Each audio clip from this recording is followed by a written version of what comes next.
importante.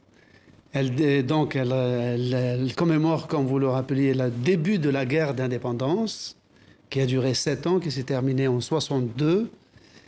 Et c'est celle-ci, donc la date de déclenchement de la guerre d'indépendance, qui est retenue comme la fête nationale, non pas l'indépendance, prononcée le 3 juillet et fêtée le 5 juillet.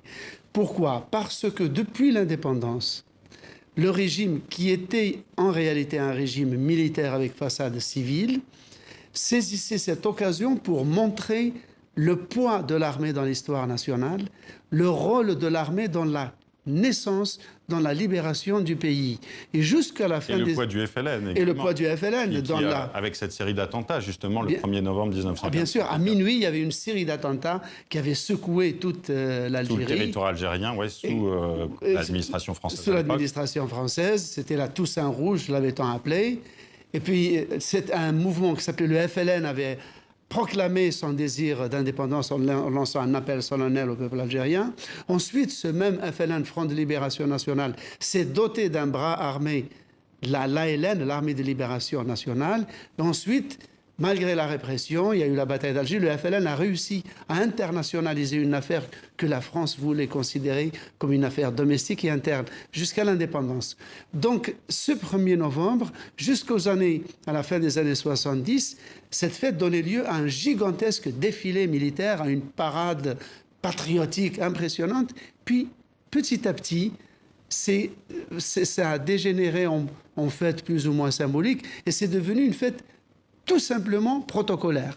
Ces dernières années, c'était vraiment juste en déposer quelques gerbes, quelques prières, et puis on passait à autre chose. Elle avait perdu de sa force, en tout cas, cette commémoration. Complètement. Mais alors que cette année... Oui, justement, aujourd'hui, Slimane, c'est ça qui est intéressant. On a l'impression que les manifestants aussi veulent s'approprier cette date. Hein. On l'a vu la semaine dernière, il y a eu de nouveau une mobilisation massive du Irak. Est-ce que ces manifestants veulent écrire leur propre histoire et changer peut-être le sens aussi de cette date? En tout cas, ajouter un autre sens. En tout cas, ils lui ont donné un sens qui est extrêmement éloquent. Ils disent à peu près aux vieux caciques du FLN et aux militaires, à la haute hiérarchie militaire qui est quand même d'un certain âge, ils lui disent « Vous avez libéré le territoire, ok. Mais pour nous, l'indépendance n'est pas encore la liberté. Donc nous allons faire de ce 1er novembre, donc ils se ressaisissent du 1er novembre, ces jeunes, ils mettent en avant des portraits des héros de la guerre d'indépendance pour dire nous allons maintenant nous acheminer vers une deuxième indépendance qui va compléter la première. C'est l'étape suivante en fait. C'est l'étape suivante, sauf que la première a été gagnée contre le colonialisme français. Celle-ci va être gagnée contre les caciques du FLN. On verra, bien sûr, hein. Oui, en tout cas, la dynamique est lancée. Est-ce qu'on peut imaginer, comme en 1954, une révolution qui deviendrait armée, Slimane, du côté des manifestants d'aujourd'hui? Non, ça paraît totalement irréaliste et invraisemblable, d'autant plus que l'Algérie a connu une guerre civile entre 92 et 2000 qui a fait quand même 200 000 morts et qui a complètement chambardé le pays. Donc aujourd'hui, on est dans une situation de révolte, mais on n'est pas en situation insurrectionnelle.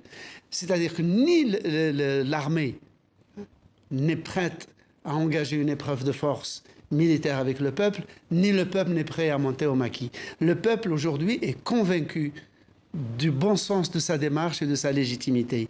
Et je pense qu'au fond, derrière la haute hiérarchie militaire qui s'accroche et les caciques du FLN, je pense que les jeunes officiers ont compris aussi qu'une armée moderne, c'est une armée qui rentre dans ses casernes pour être une armée et non pas la gestionnaire politique d'un pays.